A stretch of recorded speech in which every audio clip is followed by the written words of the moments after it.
নমস্কার, আশা করি সবাই ভালো আছেন। আজ আমি সম্প্রতি 2025 সালে ভারতবর্ষে ঘটে যাওয়া দুটো বড় বিপর্যয় নিয়ে কিছু কথা বলবো। আজ আমরা খুব সংক্ষেপে ভাববো সম্প্রতি আহমেদাবাদে এয়ার ইন্ডিয়ার যে ভয়াবহ বিমান দুর্ঘটনা হলো এবং নভেম্বর ও ডিসেম্বর মাসে ইন্ডিগোর ফ্লাইট সংক্রান্ত যে অস্থিরতা দেখা দিয়েছে, এই দুটো ঘটনা আমাদের আসলে কি শেখায়।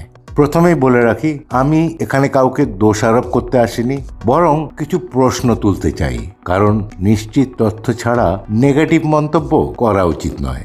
দেখুন, আমরা সাধারণ মানুষ, আমরা শুধু প্রশ্ন করতে পারি। তবে একটা কথা ঠিক, ছোট ছোট প্রশ্ন অনেক সময় বড় পরিবর্তন আনতে পারে। এখন আপনাদের মনে হতে পারে যে এই দুটো ঘটনার মধ্যে সম্পর্কটা কি। একটা সম্পর্ক তো আছেই, স্বচ্ছতা। কেন কথা বলছি তার বিশ্লেষণে একটু পরে আসছি।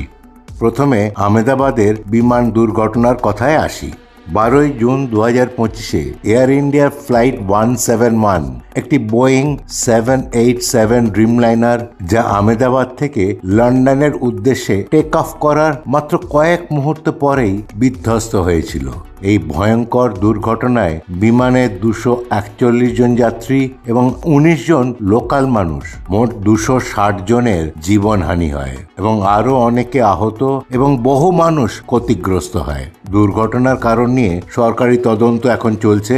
ব্ল্যাক বক্স বিশ্লেষণ শেষ হয়নি, অতএব যতক্ষণ না তদন্তের চূড়ান্ত রিপোর্ট আসে কোনো অনুমান করা সঠিক নয়। তবে হ্যাঁ, ব্ল্যাক বক্সের ডেটা থেকে যে প্রাথমিক রিপোর্ট বেরিয়েছে সেখানে অনেক কিছুই পরিষ্কার নয়। তাই যা জানানো হয়েছে তার স্বচ্ছতা নিয়ে নানা প্রশ্ন উঠেছে। সাধারণ মানুষ হয়তো তাদের সংসার, পারিপার্শ্বিক ও কাজের চাপে ধীরে ধীরে সবকিছুই ভুলে যাবে, আর এটাই স্বাভাবিক। কিন্তু যেসব পরিবার তাদের নিজেদের সম্বল বা কাছের মানুষদের হারিয়েছে, তাদের মনের ক্ষত সারা জীবন রয়ে যাবে।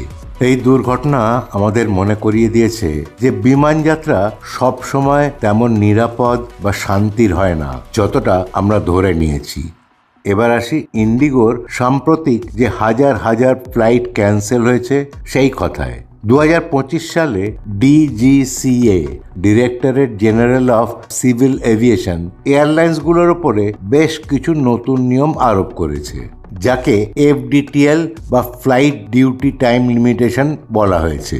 এতে পাইলট ও অন্যান্য ক্রুদের কাজ ও বিশ্রামের সময় সঠিকভাবে মেনে চলার কথা বলা হয়েছে। শোনা যাচ্ছে এতে নাকি ইন্ডিগোর বেশ কিছু পাইলট ও ক্রুদের নতুন করে চাকরি ও ট্রেনিং দিতে হবে। এই নিয়মের প্রথম ভাগ জুলাই মাসে এবং দ্বিতীয় ভাগ নভেম্বর মাসে শুরু হয়েছে। ঠিক এর পরেই নভেম্বর এবং ডিসেম্বর 2025 শুরু হয়েছে ইন্ডিগোর এক ভয়াবহ সমস্যা। হাজার হাজার ফ্লাইট বাতিল আর লাখ লাখ মানুষ আটকে পড়ে। কারো হয়তো চাকরি, কারো কাজের ইন্টারভিউ, কারো ডাক্তার দেখানো বা অসুস্থতা। এয়ারপোর্টের ভেতরে আর বাইরে শুধু হাহাকার। ইন্ডিগো পরে ঘোষণা করেছে যে যারা ফ্লাইট ক্যান্সেল বা ডিলের শিকার হয়েছেন তারা আবার বুক করতে পারবেন বা ফুল রিফান্ড পাবেন। কিন্তু সেটাই কি সব? অনেকেই ইন্ডিগোর ওপর সব দোষ চাপাচ্ছেন। হতে পারে তারা ঠিক, আবার হতে পারে তারা ভুল, কারণটা অন্য, যা হয়তো মানুষের চোখের সামনে আসছে না। দেখুন, প্রমাণ ছাড়া কাউকে দোষী সাব্যস্ত করার পক্ষপাতী আমি নই। যেমন দেখা গিয়েছিল আহমেদাবাদ এয়ার ইন্ডিয়ার বিমান দুর্ঘটনাতে অনেকেই পাইলটের ওপর দোষ চাপানোর চেষ্টা করেছিল। আচ্ছা, তাহলে কি এই দুটো ঘটনা একসঙ্গে দেখা যায়? একদিকে একটা দুর্ঘটনা যা হয়তো বিমানের যান্ত্রিক ত্রুটি বা অন্য কোনো অজানা কারণে, অন্যদিকে অপারেশনাল বিপত্তি, যাত্রী পরিষেবার ব্যাঘাত, যা শিডিউলিং বা অন্য কোনো কারণে। তবে দুটোর মধ্যে একই ভিত্তি রয়েছে: যাত্রী নিরাপত্তা, দায়িত্ব, পূর্ব প্রস্তুতি এবং যাত্রী স্বস্তি। যদি সেখানে গাফিলতি বা অন্য কোনো অন্যায় হয় তাহলে যাত্রী, ক্রু, গ্রাউন্ড স্টাফ এবং সাধারণ মানুষই ভোগে। অনেকেরই মনে হয় যে সাধারণ মানুষের দুর্ভোগের বোধহয় কোনো দাম নেই। এবার আসি এই দুটো ঘটনা একসঙ্গে ভাবার কারণটা কি। যদিও দুটো ঘটনা সম্পূর্ণ আলাদা ধরনের, তবুও আমাদের মূল প্রশ্ন একটাই: কতটা প্রস্তুত আমরা? বিমান নিরাপত্তা ব্যবস্থা কি যথেষ্ট শক্তিশালী? নিয়ম পরিবর্তনের আগে এয়ারলাইন্সরা বা সব কর্তৃপক্ষ কি পরিকল্পনা করে? যাত্রীদের সুরক্ষার গুরুত্ব কি সবার আগে রাখা হয়? আমরা বিশ্বাস করি নিরাপত্তা এবং সময়নিষ্ঠা দুটোই আমাদের অধিকার। এরপরে বলি কিছু প্রশ্ন যা আমাদের ভাবা দরকার, হয়তো নিজেদের ভবিষ্যতের কথা ভেবে। এই দুর্ঘটনাগুলোর দায় কার? শুধুই পাইলট বা প্রযুক্তি, নাকি এয়ারলাইন্স ও সংশ্লিষ্ট কর্তৃপক্ষের, নাকি অন্য কারো?